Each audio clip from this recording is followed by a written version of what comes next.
بسم الله الرحمن الرحيم. يعني أنا قبل ما نختم حوارنا في سؤال طبعا على الاس ام اس، سؤال مهم جدا، وده بالفعل كنا عايزين نطرح مع حضرتك هذا الموضوع.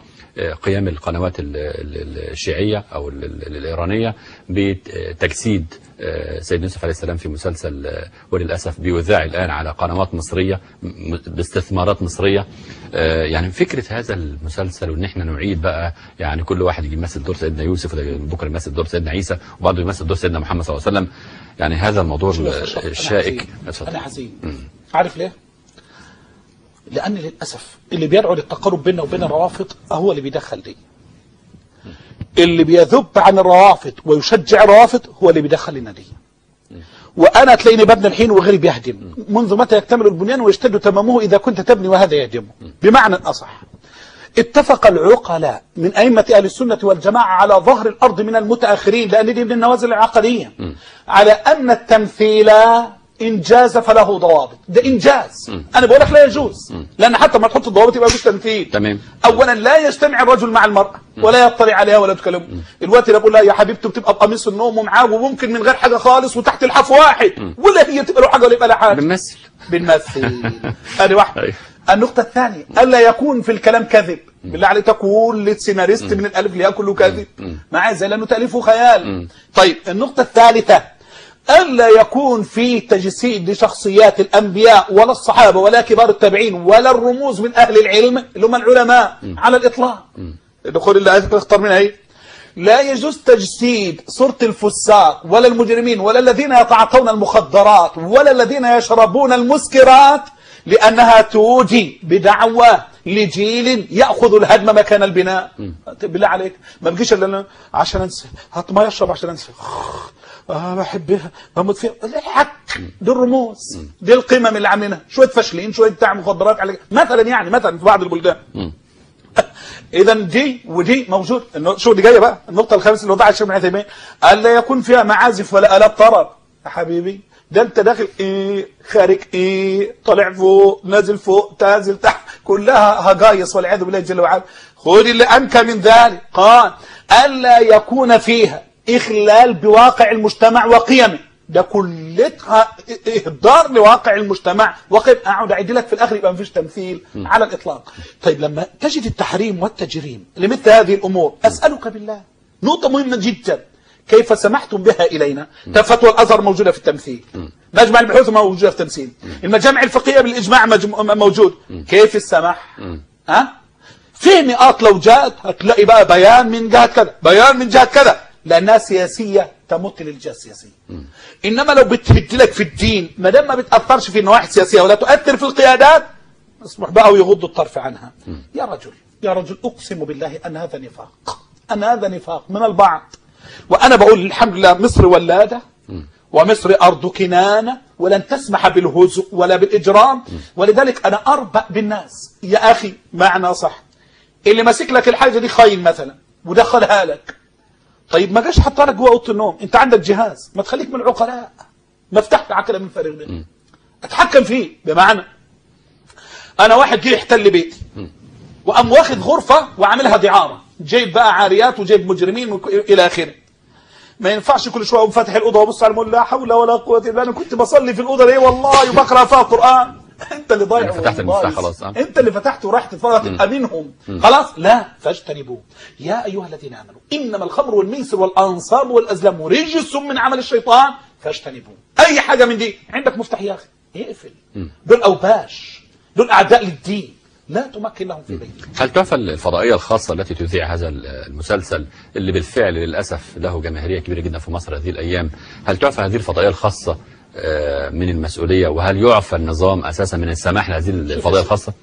آثمون.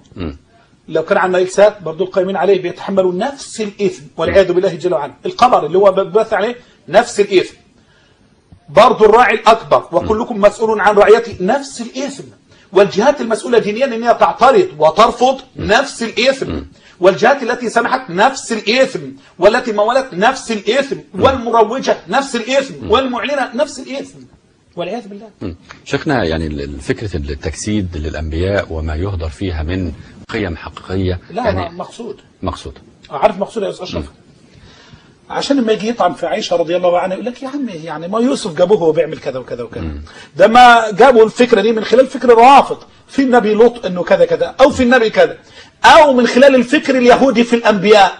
يا اخي ان فلان زنى بابنتيه وجمع ابنتيه ضاجعهما وانجبتهما، وده موجود في الدين اهو، في كتاب اهو، غير المسلمين موجود في كتاب اهو بيتعبدوا فيه لله جل وعلا الى اخره. فلما يجيب لك الرموز دي ويسقطها ويخليها مجرد امتهان، واحد فاسق جه مكان النبي وانت بتقابل الفسق بعد كده وتلاقي مع واحده بيشرب خمره بيسكر، يبقى عادي جدا. الامور عندك يعني يبقى فيها اشبه بانفصام في الشخصيه، انك تتقبل اي شيء، النبي والسب فيه، النبي والطعن فيه، ام المؤمنين والطعن فيها، هم بياخذونا خطوه خطوه والعياذ بالله جل وعلا. شيخنا الفاضل، يعني اذا كنا نعيش احيانا في بعض المراحل اغلاق قنوات او ايقاف برامج معينه يعني تؤثر، ولا كلمه اقسم بالله بقولها للمسؤولين هتندموا، ورب هيندموا لسبب. اهل السنه امان، والقنوات الدينيه دي امان.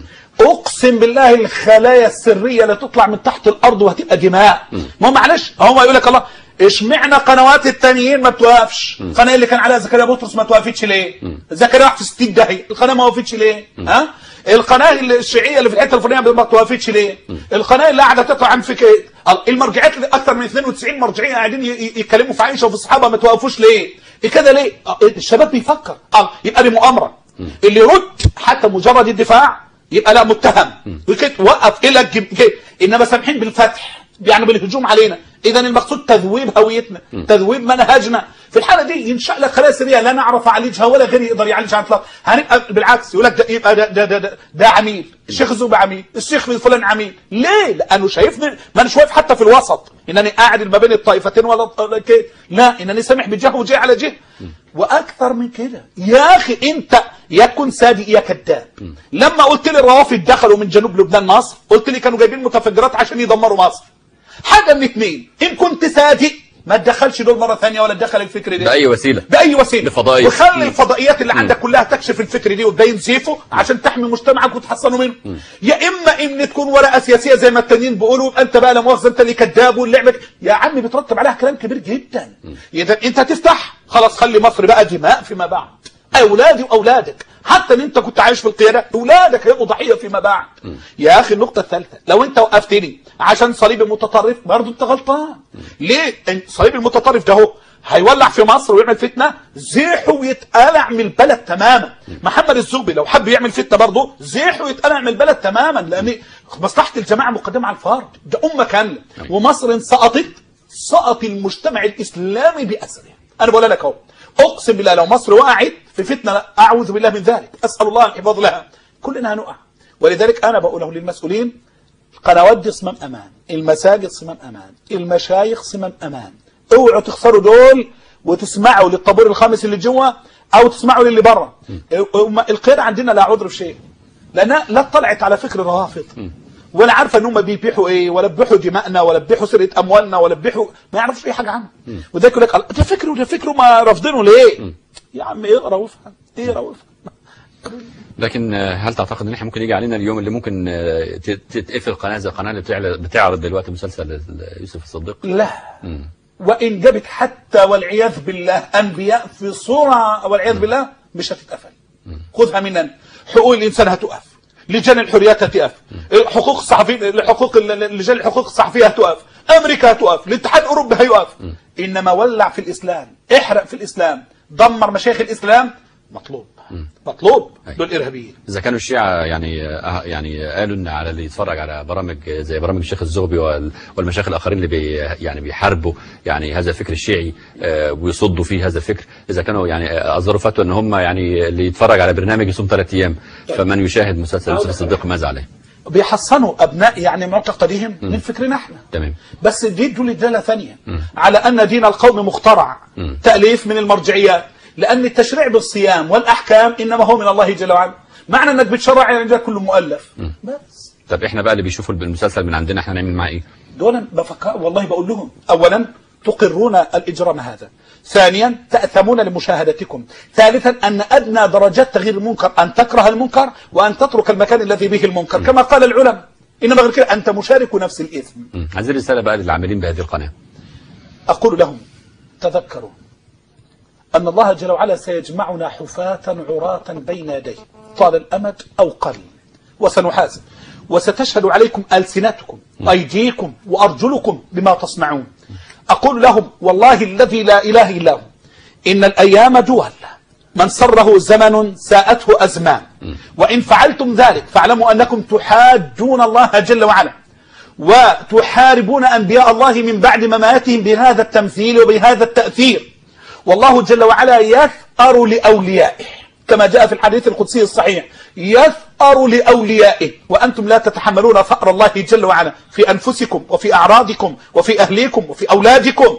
ثم في النهاية إن جاءت غضبة الله فلن يتحملها إنس ولا جان، لأنها ستروع الجميع وستلتهم الأخضر واليابس. فضلا عن أقول لكل واحد يا أخي علك الآن وأنت تشاهد ذلك أو أنت تروج ذلك أو أنت تذيع ذلك، علك أن تشكو من شيء في بطنك أو في رأسك، ثم تذهب إلى الأطباء فيقال لك إنه السرطان، ساعتها من ينفعك من عباد الرحمن؟